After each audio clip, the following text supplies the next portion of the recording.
Армысыздар, қадірменді достар, құрметті замандастар.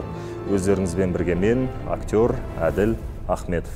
Мен барша оқушыларды, сондай-ақ студенттерді жаңа оқу жылының басталуымен шын жүректен құттықтаймын.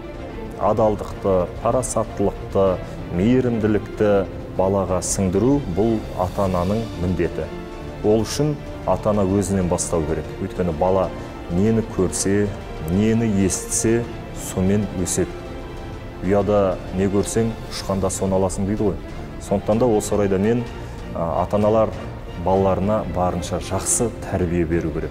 Өйткені Әл-Фараби бабамыздың өзі айтып кеткен, тәрбиесіз алған білім бұл болашаққа өте қауіпті деп.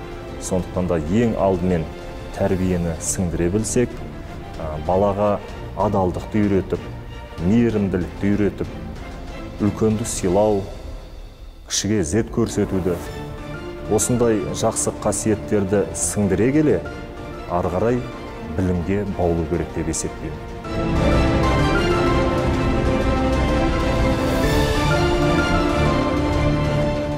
Адам бойындағы ең бағалы, ең жақсы қасиет бұл адалдық. Адалдық және парасаттылық. Осы екі ұғымға бүкіл жақсы қасиеттер кіреді.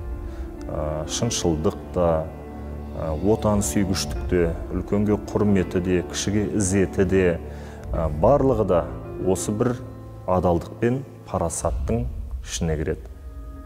Досыңды көрсет, мен саған кім екеніңді айтам дейді ғой қазақта. Сондықтан да жақсы адамдармен дос болу, жақсыларды жаныңа жинау, бұл да бір өте керекті дүние деп есептеймін.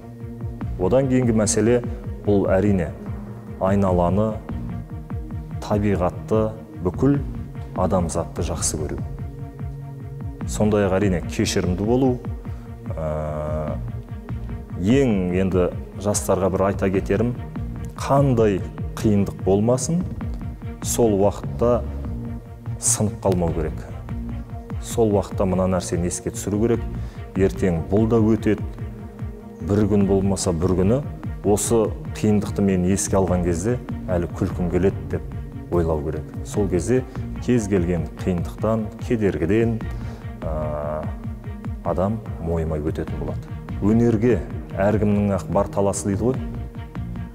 Мейлі сіз заңгер болыңыз, мейлі көлік жүргізушісі болыңыз, немесе бір полиция қызметкер болыңыз, мұғалім болыңыз, бәрібір де бойыңызда өнер болса, ол өнерді дамыта беру керек деп есептеймін.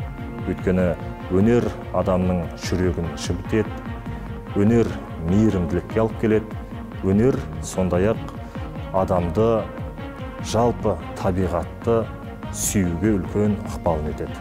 Жастарға кітапты көбірек оқуға кеңес берем. Әсіресе тарихи кітаптарды. Өйткені әр адам өзінің тарихын жетік білу керек деп есептеймін. Сол кезде ғана ол адам өз халқының, өз ұлтының патриоты болады. Сол кезде ол адам қолындағы барды, қазірді барды бағалай біледі. Және де отан сүйгіштік те осындай дүниелерден пайда болады. Мен енді ең алдымен айтарым, әр қазақ Ілияс Есенберлиннің Алтын Ордасын оқу керек деп есептеймін. Сондай-ақ әрине Мұхтар Әуезовтің Абай жолы, Пауло Коэльодің Алхимик кітабын оқуға кеңес беремін.